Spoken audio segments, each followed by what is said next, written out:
welcome back to Mask of the Slasher. We're at episode 6. What we're referring to as gateway horror, or kid-friendly horror. A friend of ours... Shout out to John Mega! Woot woot! He had requested that we do an episode based on what kids can watch as far as horror goes, what's safe for kids. Full disclosure, we don't have kids. Right. We don't want kids. Ding! But we do know what we think is appropriate for children and what might be a good movie for them to watch as far as within the horror genre that could still be safe and not scare the bejesus out of them like right. Nightmare on Elm Street did to me. Mm-hmm. So, or whatever that one was, that trilogy thing that you... Trilogy of Terror, yeah. Yeah. So, we decided we're going to go ahead and do that as... instead of doing a Christmas episode, we're still in the Christmas theme. We are in the Christmas spirit, and, we figure since your kids are probably going to be home for at least a little bit of Christmas break, you might want to have some movies ready to go for them that they could enjoy. Yes. So, we picked 4 movies that we think are going to be safe. They might not be specifically within the horror genre itself, but they lean towards it. Yes. That's why we refer to it as gateway horror. Yep, exactly. So the first movie I'm going to talk about is House 2. Yay. Yay, House 2. Woot woot. House 2 came out in 1987. It's PG-13, which was a little surprising based on the rest of the list that you'll hear about in a minute, but it's a movie about a couple of yuppies who they go and they find out that he had inherited this house, which is really more like a castle. Yes.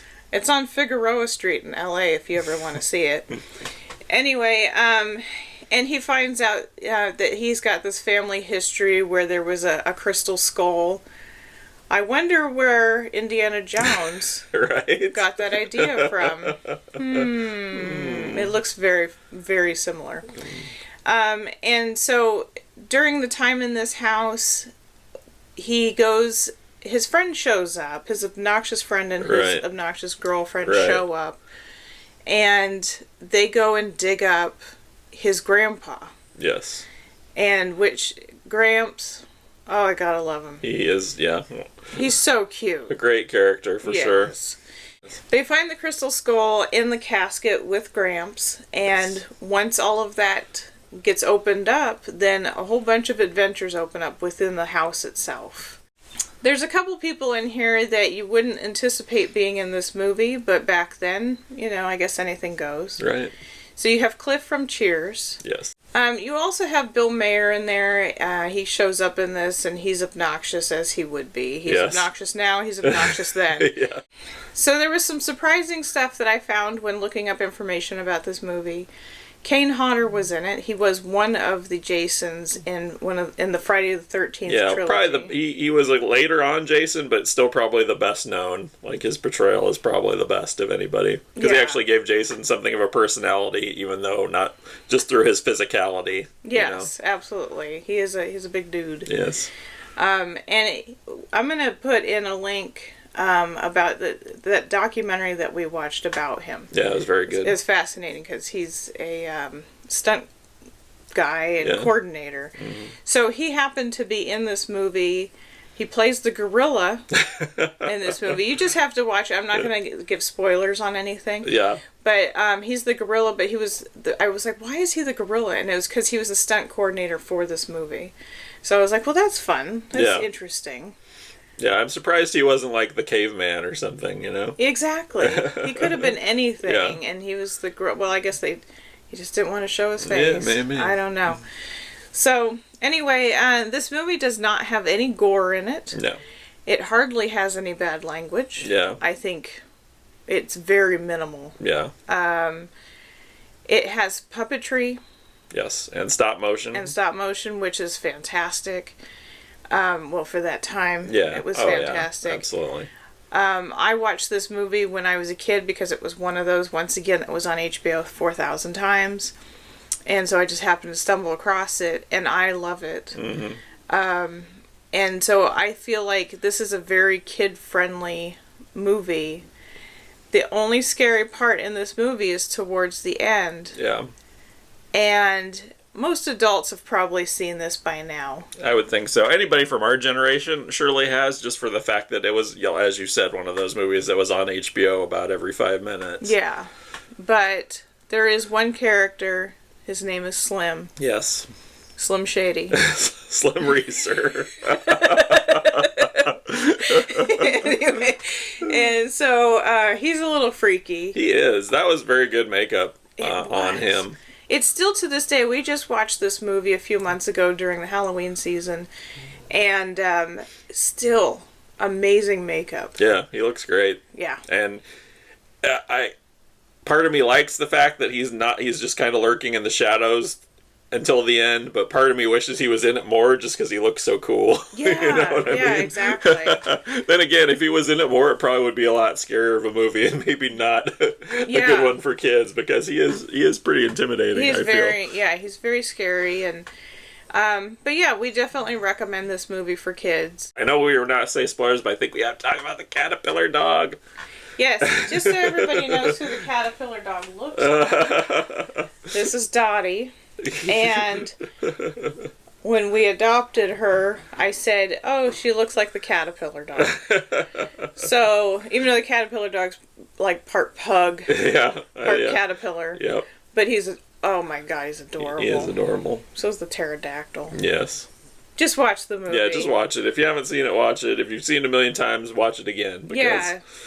I think it's fantastic, and your kids will. I think kids will really like this one. I do too. I think most of the movies that we're going to mention, they are movies that both kids and parents do enjoy and will enjoy together, which I think is definitely a bonus for parents. Yeah. Next up, we're going to talk about a movie that is near and dear to my heart, which is Gremlins. Released in 1984. This one is rated PG and directed by Joe Dante, who also directed The Howling, which if you're a werewolf freak like I am, you'll appreciate that one. This movie, God, I feel like this movie has been with me my whole life, and it's a great Christmas movie as well. It does take place during the Christmas season. It's about a boy who, his father is in Chinatown. He wants to buy his son something for Christmas, and I should also mention that his father's an inventor who makes really wacky inventions that never work properly. Weren't we just talking about this? We were watching Back to the Future, and I said, what is up with this time frame where everybody was doing inventions, and they were like all crazy inventions. Exactly. Yeah, anyway. Absolutely. I wish somebody would actually make a bathroom buddy. Just because. Yeah. I think that was a fantastic idea. Yeah. But anyway, he's in Chinatown. He goes to this little quirky, store. The Mogwai is there, which is Gizmo, and he wants to buy it for his son, but the owner will not sell him the Mogwai. He leaves, and the owner's grandson kind of meets him in an alley or whatever and sells him Gizmo, the Mogwai. He brings it home, and from there it's just mayhem. There's certain rules that go with the Mogwai. You can't feed him after midnight. You can't get him wet. You can't expose him to sunlight or any bright light. Of course, he gets wet. He multiplies. And several more Mogwais pop out of his back, basically. And here's a question I have about this movie. Why is Gizmo the only good Mogwai? Why are all the rest of them evil no matter what? You'd think at least a couple would be good, but anyway. Yeah. Well, and why does it have to be so gross how it happens? Exactly. Exactly. It gives me soft teeth. So the other ones, the other Mogwai that pop out of him are mischievous and not very nice. And not cute. And not cute either, unlike Gizmo. Gizmo's adorable. Exactly. And these guys are... So, anyway, they trick Billy into feeding them after midnight. They sort of morph into these cocoons, and they hatch as gremlins. And, of course, this leads into one of my favorite scenes in the movie, where Billy's mom, Mrs. Peltzer, fights the gremlins. Mm-hmm. One of my favorite parts ever, especially the kitchen scene. Yeah. Kills one of them in the blender. Which is fantastic. Yeah. Microwaves another one of them. Yeah. And then stabs one of them. And it's just, that's probably my favorite scene in the whole movie. Because there's just so much carnage in that one. It's great. I mean, but it's not like overly gory. It's comical. Yeah. it's violent in its way, but it's comical. It's very like slapstick, very cartoonish violence. You know, I saw it as a kid, and I didn't really think it was. I thought it was cool that there's a gremlin exploding in the microwave. Yeah. You know, it was funny. There's a message to this movie, and the message to this movie, folks, is just in time for the holiday season. Pets are not Christmas gifts. They are a responsibility and a commitment and a member of the family. And I feel like this movie was ahead of its time in giving that message. Sorry to get all preachy on this, but this is something that Krista and I have very strong feelings about as pet owners and that type of thing. So this movie has a great message. It's funny. It's gross. I think it's something kids will like a lot. The performances are really, the acting is surprisingly good for this type of movie. Yeah. The only thing scary about this movie is going to be Stripe, Tell them about Stripe, Josh. I think I did tell this story in the last one. I had a little bendy figure of Stripe, and my mom convinced me that it came to life at night, so I had to lock it in this little end table / cabinet thing that we had every night, so it wouldn't get me. Yeah. But I think that's the only part of this movie that's scary is Stripe, because he is mean. Yeah. There's no doubt about that. He's the leader. Yeah, he's the leader. And even really, the rest of the gremlins are much more comical than him. Yeah. He's the mean one. Exactly, he's the mean one. And yes, the rest of them do mischievous things, and they kill Mrs. Deagle, which is fine because she threatens an animal. So yeah, so that's fine. You threaten an animal or you're mean to an animal. Yeah, that's right. That's all I gotta say about that. So yeah, but otherwise, I think this is a movie kids are gonna love too because Gizmo's adorable. The gremlins are fun, even if they are evil or whatever, they're just mischievous and fun. I think this is a great one too for kids to watch. And again, it's only PG, so I agree. I have never been a huge fan of Gremlins. I've always been a fan of Gizmo. Mm-hmm. I had the lunchbox. Mm. I have the doll somewhere in a box somewhere. But they just always irritated me.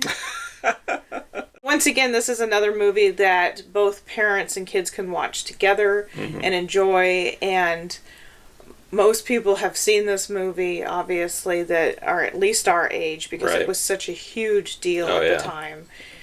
You can still find Gizmo stuff everywhere. Well, apparently Universal Studios started bringing it back out, so... you can buy the stuff anywhere now. Absolutely. So the next movie we're going to talk about is Ghostbusters, which came out in 1984 and is also PG rated. This movie is very near and dear to our heart. Mm-hmm. We both love this movie, and I watch it at least a couple times a year. Oh yeah, for sure. The humor in it, the special effects, the cast, they're all really great. The story is based on three men who are paranormal scientists at the university. And they are finding out that back then people didn't believe in ghosts and paranormal studies near the amount that we do now. Thanks, ghost hunters. And so they get their funding pulled and they get kicked out of the university. And then they're like, well, now what? And they start their own ghost busting business. But this movie is so funny. It just has such good humor in it. Yes. And it's well written. Yes. It was directed by Ivan Reitman. Yes. And it was actually written by Dan Aykroyd and Harold Ramis.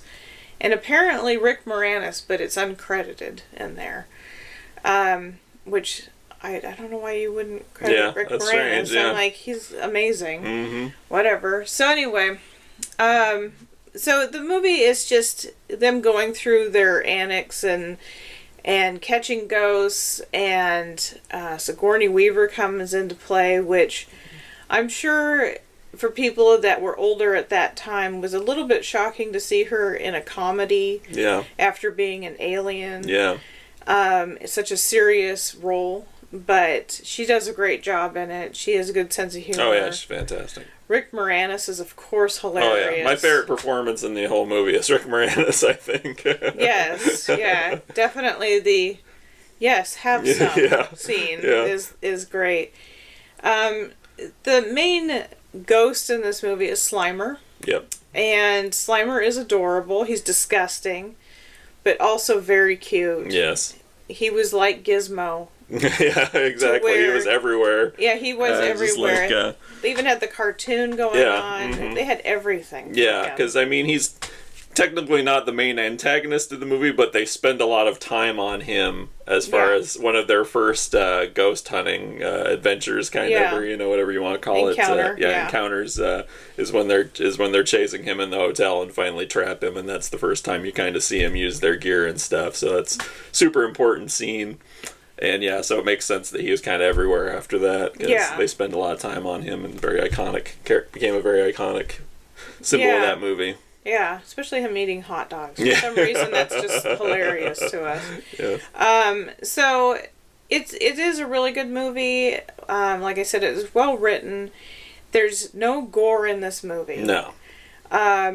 It has great special effects, and the reason why it's kid friendly is because of the humor in it. Yes. Which is adult humor, but kids, they don't hear that part of it. No, and the swearing is super minimal. Very minimal. I think there's maybe a handful of times where they curse in this movie. Yeah. And I mean, for the most part, it's just a funny, fun movie. Mm-hmm. What parts do you think would be scary though for kids potentially? The librarian. Oh, absolutely. Everybody has seen this movie, I'm sure, at this point. But the opening scene with the librarian, she is, it's just a ghost in the basement, just kind of looking through some books, and they try to get her. And boy, did she come back at him. Yeah, that part's very unexpected, when you're seeing it for the first time. So that part could potentially be scary. I think some of the stuff with the, I think they call them terror dogs or something like that. Some of that might be scary for kids, I'm not sure. And everybody loves the Stay Puft Marshmallow Man. Yeah, amazing. Anybody, if you could think of like anything that would be like the best case scenario to be hosed down with, it's got to be marshmallows. Marshmallow would be the best thing, I think. So we definitely recommend this one for kids. Yeah. I'm sure if you haven't already shown your children this movie, then this is a good one. All-time classic. Up next, we're going to talk yet about another movie that's near and dear to both of us. All these movies are, but this one for me especially too. And that would be Beetlejuice, 1988, directed by the great Tim Burton, who gave us so many amazing films. Pee-wee's Big Adventure, which is another movie I absolutely love. Everything from Sweeney Todd to Nightmare Before Christmas. Just an amazing human being and great director. And what can we say about Tim Burton that hasn't already been said? Yeah. Anyway, this movie was another one that I saw as a kid and just has stuck with me. Even though I had seen Pee-wee's Big Adventure, I think Tim Burton kind of ratcheted it up his quirkiness to a whole other level with Beetlejuice. Yeah, I mean, it was like he was allowed to let go finally. Yeah, exactly. Mm-hmm. And it's just such a bizarre, fantastic take on the afterlife and ghosts and everything that's... Wow. It's hard for me to even talk about, trying to talk to you as if you've never seen it. It's very difficult for me because there's just so much amazing stuff to talk about with this movie. The performances are fantastic. Michael Keaton became one of my favorite actors thanks to this movie, just because his scenes as Beetlejuice are just amazing. But anyway, it revolves around a couple. They have this huge house outside, kind of on the outskirts of a small town. They go into town to get some things. They come back. The covered bridge they're going over gives out, and they drown. They come back to the house, not realizing that they've died in this accident, and slowly but surely start to realize they're ghosts. Mm-hmm. Another family moves in, who are these obnoxious New Yorkers that totally totally wreck their house and everything, change it. And it's kind of about how this couple, Gina Davis and Alec Baldwin, how they're trying to get these New Yorkers out of their house. And they kind of invoke Beetlejuice to help them, but he's a lot more than they bargained for. Mm-hmm. And he basically kind of wreaks havoc. Yeah. He's when I first saw this movie, I did not know what to think. I was like, first of all, didn't see it in the theater. I'm sure Josh did. Mm-hmm. He got to see everything in the theater. But this was yet another HBO situation for me, and my gosh, it's just so good. Mm-hmm. It's so good. This is yet another movie that we watch at least a couple times a year. Oh, yeah. Josh stops just mid-sentence if it gets put on. Tell him the story about the VHS Oh, tape. yeah. I was obsessed with this movie as a kid. And when it finally came on TV, I taped it off HBO. And I would just watch it over and over again. And my mom, she says she did not hide the VHS that I had of this movie. But it vanished one day. I wanted to watch it, could not find my VHS of Beetlejuice. And I will tell you that this VHS magically reappeared when we were moving to a new house, and it was in the back of a closet. Yes. So, Mom, I know what you did. Which I don't blame her, because I watched it way too much. I loved that movie. It was probably warped. I was obsessed with it. And my mom, I think, hated it. So, I didn't watch it all the time. Even though it would be on all the time, I'd watch it when she wasn't around, usually. But this movie, it just has, once again, just really good makeup, special effects that still hold up to this day. Oh, absolutely. They're all timeless. I think probably one of my favorite scenes is the waiting room. Yeah, oh yeah. With the smoking guy. Yeah. I just love that. And I really like the receptionist. Oh, yeah. She's hilarious. I like the guy that's been flattened. Yeah, oh yeah. In the car accident. Yeah, he's pretty good. That's a great gag, too. Yeah, and I want you to know that from time to time, if I can't find another sock, like, we all know we're missing socks, what happened. Well, I refer to it as the land of lost socks, which is the land of lost souls and Beetlejuice. It's just, that's probably the scariest part of it. Yeah. Is looking at those sad faces in the window. Yeah. But I don't feel like there's anything that's just like, oh my gosh. Yeah. I think the humor and how whimsical the set is and I think that kind of takes away from the scary. Yeah, because even when Beetlejuice is trying to scare, Lydia and her parents and everybody, it's still very cartoonish, very over the top. It's carnival. Exactly. So I think the Lost Souls room is probably the only really potential kind of freaky part in this movie. Yeah, otherwise, and it's so just brief.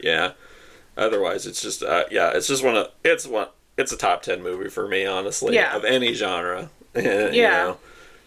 Absolutely. I think it's very, it's definitely horror adjacent in that it's about the afterlife and ghosts and things of that nature, but it's very low on horror elements, as you said, very whimsical, and just a wonderfully made movie and on all aspects. Yeah.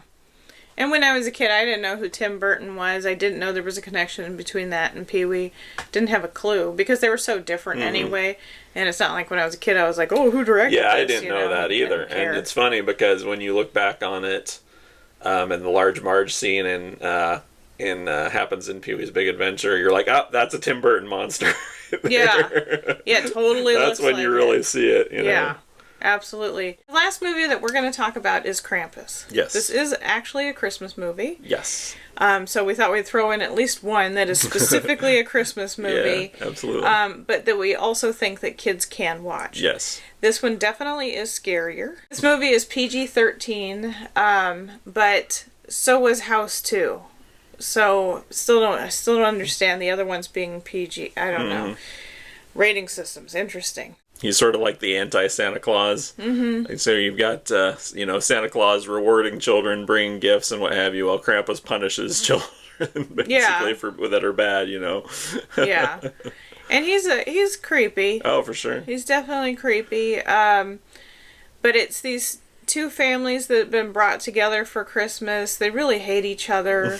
It's kind of like National Lampoon's Christmas. Yeah, that's exactly what it's like. Yeah, yep. You got the obnoxious crap family you don't really want in there. Exactly. And the grandma's German, and everybody's kind of blows her off, and she doesn't speak any English in this. Yeah, she does a little bit towards the end, but towards the end, like you don't think she speaks any, and then they kind of. And you realize that she actually understands everything that's happening. Yep, exactly. And I don't want to give a lot away because I don't know that a lot of... I mean, in the horror community, a lot of people have seen this movie. But outside of that, I don't know how many people have seen it. And I don't want to spoil it because it's such a good movie. It is a good movie. It is a little darker than others that we've talked about, but at the same time, there's no real gore or anything. There's... I don't want to give a lot away either because I feel like this is a movie that a lot like you said, the horror community embraced, but a lot of people kind of that are maybe not horror fanatics kind of slept on. Yeah, well, I think that they were probably just like, oh, it's another horror movie and it's about Christmas. Meh. Yeah. But it does have a good message once again. I think a lot of movies, the message usually is be careful what you wish for. I mean, you could even say that about everything. Ghostbusters, Beetlejuice, Gremlins, House 2. Exactly. All of it is be careful what you wish for. And this one in particular is make sure that you behave. Yes. Because you don't want Krampus to come and get you. Exactly. And the story of Krampus has become such a popular thing because of the internet. And, I mean, of course... because of what I see, the algorithm, shows me Krampus stuff all the time. Right. But you see videos of the Krampus festivals and that kind of thing that are in Europe, and you're like, yeah, I don't want that to happen to me. Yeah, absolutely. I'm going to be a good kid. So, I definitely think this is a good one for the kids. Don't show it at night. Yeah. Don't show it before bedtime. Yeah. Or when it's like super snowy out. Yeah. There's a blizzard going on. Yeah, there's a blizzard. Probably not the best movie to watch when you're snowed in because that's what happens to these people. Yeah, exactly. It's a little... But there is some good CGI, some good puppetry in it. Yeah. And so, like we said, we don't want to give a lot away, but we definitely recommend this one for the whole family to watch. Yeah. Again, it's got a good lesson and the performances are really good. Like Toni Collette's in it, Yeah. It's like... Never thought she would be in something like this, but she does a great job. Exactly. As everything that she does. Yeah. Including Hereditary. Anyway. So, all in all, we're wrapping it up with this. Yeah. I think this is a good one. We did have an honorable mention. I like to refer to it as Every Which Way But Loose, but that's a Clint Eastwood movie. But it's actually called... Something Wicked This Way Comes? Yes. This is... I think actually might be on Disney Plus right now. Yeah, I'm not sure if it is or not. We own it, but it is a Disney movie, actually. It's probably the scariest Disney movie, I think. Yeah. Based on a book by Ray Bradbury, a legendary author of horror and sci-fi stuff. And it's about these two kids that the carnival comes to their town, but they discover that there's a darkness to this carnival. And the proprietor of this carnival, Mr. Dark, he's kind of like sort of this devil figure. He offers people, things they desire, but there's always sort of a dark twist, it's always twisted, that type of thing. So it's a very good movie about just growing up and, kind of learning that not everything is all, cupcakes and rainbows in life and that type of thing. So it's definitely got a great story. I mean, Ray Bradbury, of course, it's gonna be fantastic, and it's just a really well done movie. It is darker, but again, it's not violent. It's not gory. No. It's great performances in it. Jason Robards is in it, and it's just a really good movie all around. Yeah, it definitely scared me when I was a kid. Absolutely. Yeah, and I was very shocked that Disney. I don't know. Had anything to do with it. Yeah, very surprised, but I think probably the scariest part is at the end, which I'm not going to tell you what it is. Yeah. But it scared the bejesus out of me. Absolutely. So, anyway, I hope that helps you guys with some movies for your kids. Because, like I said, we don't have children, our judgment is going to be different based on what we think is going to be safe. These are the movies that I saw when I was a kid. Right. And it made horror in it, aside from watching Poltergeist and Nightmare on Elm Street, it made horror easier to go into because of watching these movies. Right. I felt that there was a connection to them, and that's why we decided to include them on this particular video.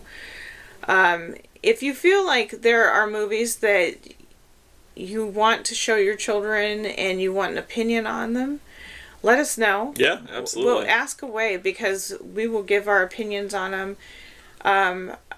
Surprisingly, I'm very conservative in my opinions as far as what movies kids should and shouldn't watch. And it's only because of the fear portion of it. I don't care, message, whatever, not that. It's nightmares. Yeah. Is it nightmare fuel for children? Right. And I don't want kids to have to go through that like I did when I watched Nightmare on Elm Street, when I slept with my mom forever, because I was terrified of it. Yeah. So these are movies that we thought, okay, they're fun, they're whimsical, they have good characters in them, they have humor in them. Yes. And I think humor softens everything. Yes. So we wouldn't recommend these if we thought that they would actually scare your children. Absolutely. So, like, aside from Krampus is a little bit... Krampus, maybe. Yeah, but it's a little, like I said, during the day, non-snowstorm. Exactly. Great movie for the kids. Absolutely. And also, if you guys have other movies that you think would be good for kids, because maybe we'll do another one of these if we get suggestions, because we have plenty of friends that like horror, but also have small children in the house. Yes. So, I mean, we're all, although we don't have children, we understand that many people do. Yeah. A lot of people might say about this list that it's not horror, and it's not, a lot of people have seen these movies already, but some people still have some pretty young ones that they're preparing. Exactly. And you have to use your own judgment on movies. But this is probably going to be for kids that are like, I want to say maybe 5 and up. Yeah. I would go with that. Yeah. I mean, you could put these on, but obviously we know that the kids aren't going to totally absorb it. They just might think it's cute. Yeah, and that's I'd say 5 and up for probably the first couple movies. Krampus may be a little older before you put that one on, I'd say. Well, it says PG-13, so in that case, I don't know. But hey, I watched Weird Science, and I'm pretty sure that's PG-13. So, but also we want to thank people. Our numbers keep climbing. Yes, and that's very exciting for us. Yes. We want to continue to grow, and we've noticed that there isn't a lot of people who are subscribing to YouTube in itself. Yeah, we're getting a lot on social media. Yes. Instagram and what have you, yes. But we'd love it if you'd subscribe on YouTube, because that's going to be the best way to find out what's going on as far as new videos and stuff, because unfortunately, we put these things out on social media and sometimes nobody sees them, so... Yeah, the algorithms are terrible, but YouTube is great as far as letting you know when we're going to have a new video, and as you see, they do come out on Monday. Every Monday. But raising the subscribership on these kinds of things is pretty important as far as letting us know how popular something is. We do see how many views are on videos and which ones are doing well and which ones aren't. Exactly. Apparently nobody likes music. But, more subscribers the better. Right. And we would really appreciate it if you would share our videos with folks. Yeah. So definitely share this video with your friends that have children, and I think this will help them this Christmas, help keep those kids entertained for a little bit longer. Yeah. Until next time, we're going to wrap it up. Yep. Thanks for watching, guys. Have a horror-filled holidays, and we'll see you on the next one. Bye. Bye.